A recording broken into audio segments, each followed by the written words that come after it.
আমার দশম শ্রেণীর ভাই বোনেরা, তোমরা সবাই কেমন আছো? আশা করি সবাই ভীষণ ভালো আছো। তো আজকে তোমাদের বহুরূপী গল্পের আলোচনা নিয়ে এসেছি। তোমরা একটু মন দিয়ে সবাই শোনো যে গল্পটাতে কিভাবে হরিদার জীবন বহুরূপী রূপ ধারণ করে কিভাবে তিনি তার জীবনকে অতিবাহিত করেছে সেই কাহিনী আমাদের এই আলোচ্য বহুরূপী গল্পের মধ্যে ফুটে উঠেছে। এই গল্পের প্রধান কেন্দ্রীয় চরিত্র হরিদা, যার জীবনে ঘড়ি ধরে সময়ের অনুযায়ী নিয়ম মাফিক জীবনযাপন করা খুব কষ্টসাধ্য। হরিদা সময়কে তাল মিলিয়ে চলতে নারাজ। এমনই একজন মানুষ তার জীবনকে অতিবাহিত করার জন্য সে যে সমস্ত কাজগুলো করে চলেছে সেগুলোরই গল্প আমাদের এই আলোচ্য বহুরূপী গল্পের মধ্যে ফুটে উঠেছে। চলো আর দেরি না করে তোমাদের এই বহুরূপী গল্পটি আমরা পাঠ করি। দ্বিতীয় পর্যায়ক্রমিক পরীক্ষায় তোমাদের এটি আছে, তোমরা মন দিয়ে একটু শোনো। আশা করি সবার ভীষণ ভীষণ ভালো লাগবে। আর হ্যাঁ, যারা এখনো চ্যানেলে যুক্ত হওনি তারা এক্ষুনি চ্যানেলে যুক্ত হয়ে যাও। আর তোমাদের যারা দাদা দিদিরা রয়েছে একাদশ শ্রেণীতে বা দ্বাদশ শ্রেণীতে উঠলো, তাদের জন্য আমি ভিডিও পোস্ট করছি। তাদেরকে বলবো যারা চ্যানেলে এখনো যুক্ত হয়নি তারা যেন যুক্ত হয়ে যায়। আর ভিডিওটি দেখে তোমরা যদি বুঝতে পেরে থাকো তাহলে একটি লাইক অবশ্যই করো। কেন এই লাইকটি করতে বলি? তাহলে আমি বুঝতে পারি যে কে বুঝেছে কে বোঝেনি। আর প্রশ্ন উত্তরও আমি তোমাদের জন্য দিয়ে দেব। তোমরা একটু চ্যানেলের সঙ্গে থেকো, ভিডিওটি দেখো, দেখবে তোমাদের মাথাতে গল্পটি একদম সেট হয়ে যাবে, আর ভুলবে না, খুব সহজ লাগবে। তাই মন দিয়ে শোনো সবাই। বহুরূপী সুবোধ ঘোষের লেখা। হরিদার কাছে আমরাই গল্প করে বললাম, শুনেছেন হরিদা কি কাণ্ড হয়েছে? উনানের মুখে ফু দিয়ে আর অনেক ধোঁয়া উড়িয়ে নিয়ে হরিদা এবার আমাদের কথার জবাব দিলেন, না কিছুই শুনিনি। হরিদা হচ্ছে এই গল্পের প্রধান চরিত্র। তো হরিদা তার বন্ধুদের কথোপকথন শুনে উত্তর দিচ্ছেন যে না, আমি কিছুই শুনিনি। জগদীশবাবু যে কি কাণ্ড করেছেন শোনেননি হরিদা? লেখকরা প্রশ্ন করছে হরিদাকে, জগদীশবাবু যে কাণ্ডটা করেছে সেটা কি হরিদা শুনেছেন কিনা। হরিদা বলছে, না রে ভাই, বড় মানুষের কাজের খবর আমি কেমন করে শুনবো? আমাকে বলবেই বা কে? 7 দিন হলো এক সন্ন্যাসী এসে জগদীশবাবুর বাড়িতে ছিলেন। খুব উঁচু দরের সন্ন্যাসী, হিমালয়ের গুহাতে থাকেন। সারা বছরে শুধু একটি হরিতকি খান, এছাড়া আর কিছুই খান না। সন্ন্যাসীর বয়সও 1000 বছরের বেশি বলে অনেকেই মনে করেন। এর মধ্যে ঘটনা হয়েছে যে হরিদার বাড়িতে জগদীশবাবুর বাড়িতে একজন সন্ন্যাসী এসেছিলেন। তিনি সারা বছরে একটি হরিতকি খেয়েই সারা বছর কাটিয়ে দেন। হরিদা বলছে, সন্ন্যাসী কি এখনো আছেন? না, চলে গিয়েছেন, আক্ষেপ করলেন হরিদা। হরিদা এই চলে যাওয়ার কথাটা শুনে আক্ষেপ করছেন, থাকলে একবার গিয়ে পায়ের ধুলো নিতাম। যদি সন্ন্যাসী জগদীশবাবুর বাড়িতে থাকতো তাহলে হয়তো হরিদা গিয়ে তার পায়ের ধুলো নিত। তা পেতেন না হরিদা, সে ভয়ানক দুর্লভ জিনিস। শুধু ওই একা জগদীশবাবু ছাড়া কাউকে পায়ের ধুলো নিতে দেননি সন্ন্যাসী। হরিদা প্রশ্ন করছে, কেন? জগদীশবাবু একজোড়া কাঠের খড়মে সোনার বোল লাগিয়ে সন্ন্যাসীর পায়ের কাছে ধরলেন। তখন বাধ্য হয়ে সন্ন্যাসী পা এগিয়ে দিলেন, নতুন খড়ম পড়লেন, আর সেই পাখে জগদীশবাবু পায়ের ধুলো নিয়েছিলেন। মানে জগদীশবাবু একজন জমিদার মানুষ, উনি সন্ন্যাসীর পায়ের ধুলো নেওয়ার জন্য একজোড়া খড়মের মধ্যে সোনার প্রলেপ লাগিয়ে এনেছিলেন, এবং সেটি যখন সন্ন্যাসীকে পরিয়ে দিতে যান তখন তার পায়ের থেকে পায়ের ধুলো নিয়েছিলেন জগদীশবাবু। হরিদা বলছে, বাহ, এ তো বেশ মজার ব্যাপার। হ্যাঁ, তাছাড়া সন্ন্যাসীকে বিদায় দেবার সময় জগদীশবাবু 100 টাকার একটা নোট জোর করে সন্ন্যাসীর ঝোলার ভেতরে ফেলে দিলেন। সন্ন্যাসী হাসলেন আর চলে গেলেন। তখনকার দিনের 100 টাকা অনেক মূল্যবান, তো সন্ন্যাসীকে জোর করেই জগদীশবাবু 100 টাকার একটি নোট দিয়েছিলেন। সন্ন্যাসী সেটা নিয়ে জগদীশবাবুর বাড়ির থেকে চলে গিয়েছিলেন। গল্প শুনে খুব গম্ভীর হয়ে গেলেন হরিদা। অনেকক্ষণ চুপ করে রইলেন। আমরা কি বলছি বা না বলছি সেদিকে হরিদার কোনো কান নেই, কারণ হরিদা তখন এই ব্যাপারটি নিয়ে কিছুক্ষণ ভাবছিলেন। হরিদার উনানের আগুন তখন বেশ গনগনে হয়ে জ্বলছে। আমাদের চায়ের জন্য 1 হাঁড়ি ফুটন্ত জল নামিয়ে দিয়েই হরিদা তার ভাতের হাঁড়িটাকে উনানে চড়ালেন। লেখকরা হরিদার বাড়িতে বন্ধুবান্ধব নিয়ে সবাই যেতেন, গিয়ে সেখানে চিনি, চা পাতা এই সমস্ত জিনিস নিয়ে যেতেন। হরিদার নিজের উনুনের আগুনে লেখকদের জন্য সেই চায়ের সরঞ্জাম দিয়ে চা বানাতেন। সবাই হরিদার বাড়িতেই আড্ডাটা দিত। শহরের সবচেয়ে সরু এই গলিটার ভিতরে এই ছোট্ট ঘরটাই হরিদার জীবনের ঘর, আর আমাদের 4 জনের সকাল সন্ধ্যার আড্ডার ঘর। যেটা আমি বললাম যে হরিদার ঘরে সবাই আড্ডা দিত, সবাই খুব আনন্দ করত হরিদার সাথে একসাথে। চা, চিনি আর দুধ আমরাই নিয়ে আসি, হরিদা শুধু তার উনানের আগুনের আঁচে জল ফুটিয়ে দেন। হরিদার আর্থিক উপার্জন খুব বেশি নয়, তাই বন্ধুরাই চিনি, চা পাতা, দুধ এগুলো নিয়ে আসতো। হরিদা তার উনুনে সেই সরঞ্জাম দিয়ে জল ফুটিয়ে তার মধ্যে চিনি, চা পাতা দিয়ে চা বানাতো। খুবই গরিব মানুষ হরিদা, কিন্তু কাজ করতে হরিদার প্রাণের মধ্যেই যেন একটা বাধা আছে। ইচ্ছে করলে কোনো অফিসের কাজ কিংবা কোনো দোকানের বিক্রিওয়ালার কাজ পেয়ে যেতে পারেন হরিদা, কিন্তু ওই ধরনের কাজ হরিদার জীবনের পছন্দই নয়। একেবারে ঘড়ির কাঁটার সামনে সময় বেঁধে দিয়ে আর নিয়ম করে নিয়ে রোজই একটা চাকরির কাজ করে যাওয়া হরিদার পক্ষে সম্ভব নয়। এই কথাটা আমি গল্পের শুরুতেই বলেছি, দেখো যে নিয়ম মাফিক জীবনযাপন করতে হরিদা ভীষণ নারাজ। তাই তিনি কোনো চাকরি করতে পারবেন না, সে কারণে উনি চাকরির দিকে যাননি কোনো দিন। হরিদার উনানের হাঁড়িতে অনেক সময় শুধু জল ফোটে, ভাত ফোটে না।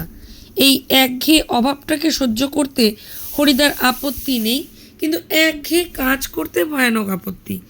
মানে হরিদার জীবন নিয়মের সাথে তাল মিলিয়ে চলতে পারবেন না, তাতে যদি তাকে অভাবও সহ্য করতে হয় সেটাও সে মেনে নিতে প্রস্তুত আছে, কিন্তু নিয়ম মেনে কাজ করতে তিনি নারাজ।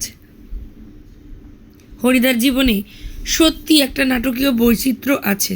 এই লাইনটার নিচে দাগ দাও, এই লাইনটা খুব ইম্পর্টেন্ট, এখান থেকে প্রশ্ন আমি দেব, এই লাইনটার থেকে প্রশ্ন আসে। আর সেটাই যে হরিদার জীবনের পেশা। নাটকীয় বৈচিত্র্য বলতে নানান রকম বহুরূপী সাজ ধরে গিয়ে টাকা উপার্জন করা। যেটুকু টাকা পায় সেই টাকা দিয়ে তার দিন চালাতে সে চায়। হরিদা মাঝে মাঝে বহুরূপী সেজে যেটুকু রোজগার করেন তাতেই তার ভাতের হাঁড়ির দাবি মিটিয়ে নিতে চেষ্টা করেন।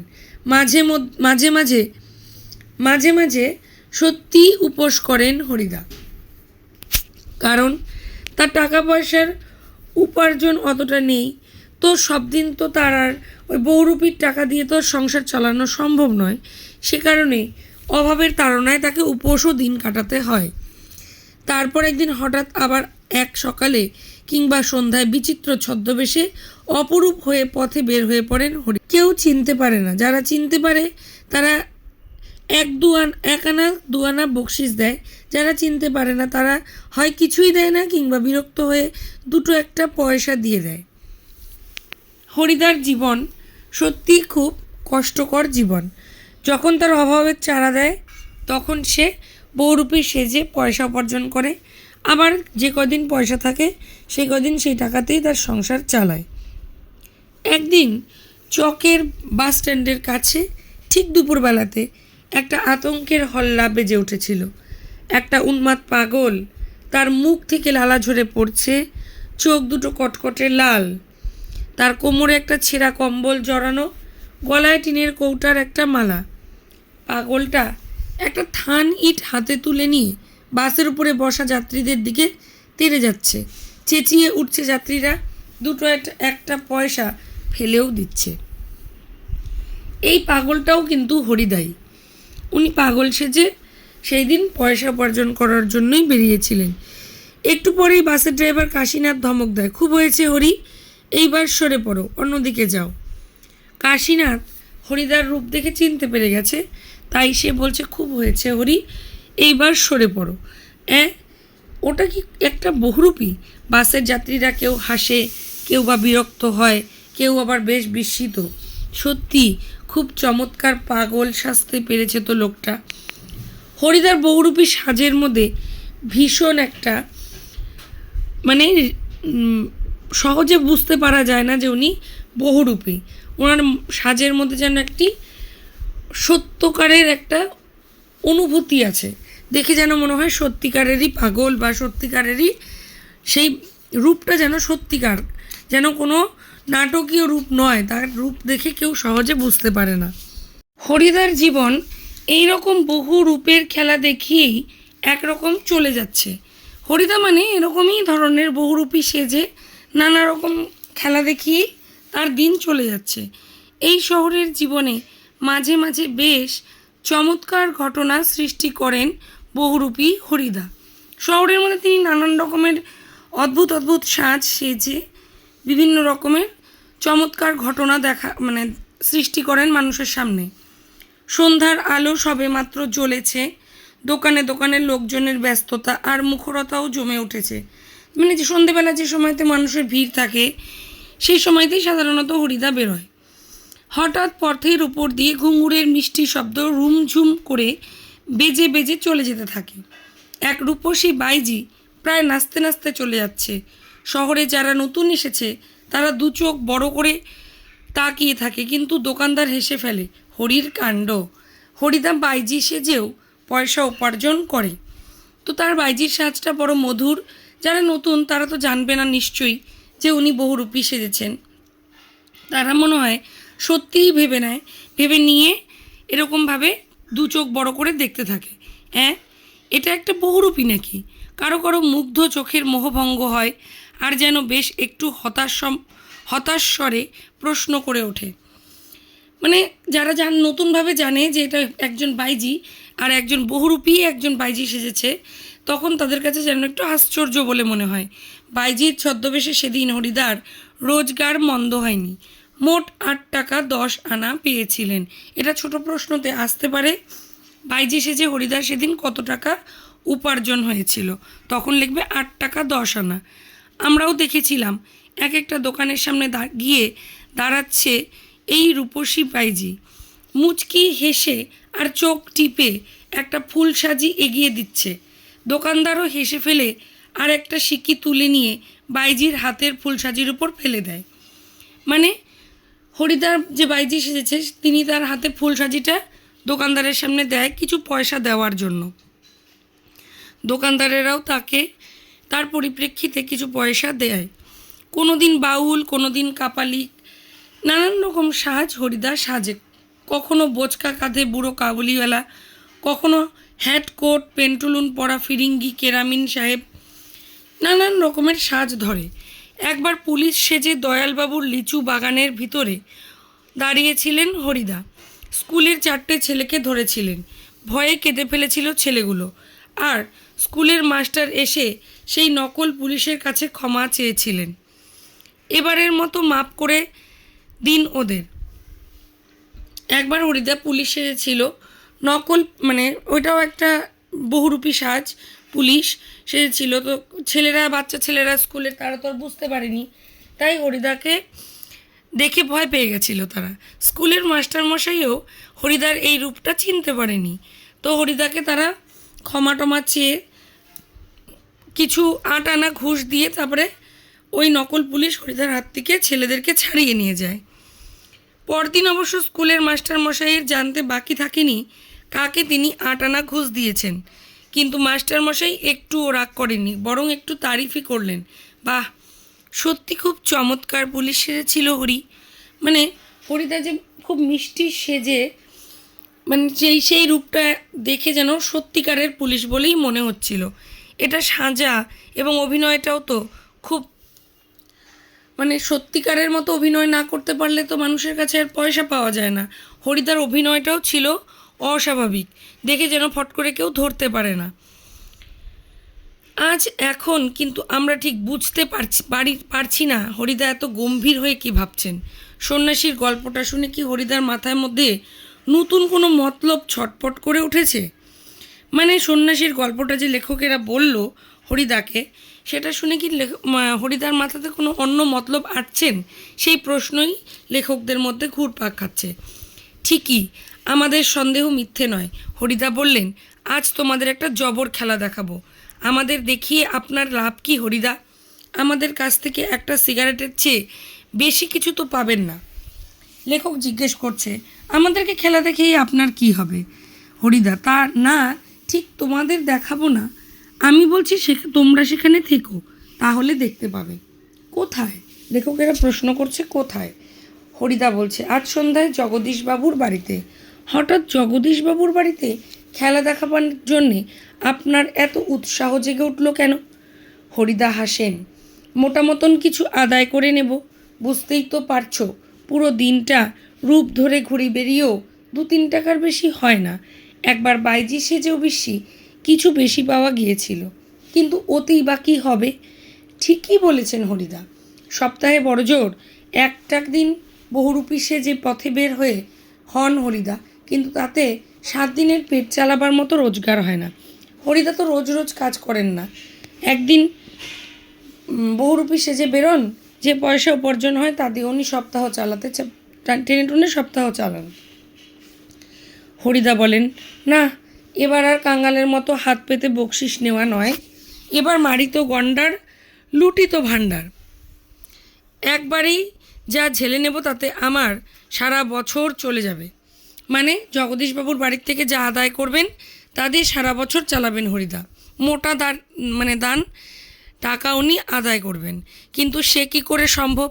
জগদীশবাবু ধনী মানুষ বটেন, কিন্তু বেশ কৃপণ মানুষ। হরিদাকে একটা যোগী কিংবা সন্ন্যাসী কিংবা বৈরাগী সাজতে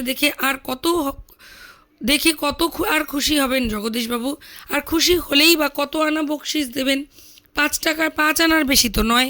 হরিদা বলেন, তোমরা যদি দেখতে চাও তবে আজ ঠিক সন্ধ্যাতে জগদীশবাবুর বাড়িতে থেকো। আমরা বললাম, থাকবো।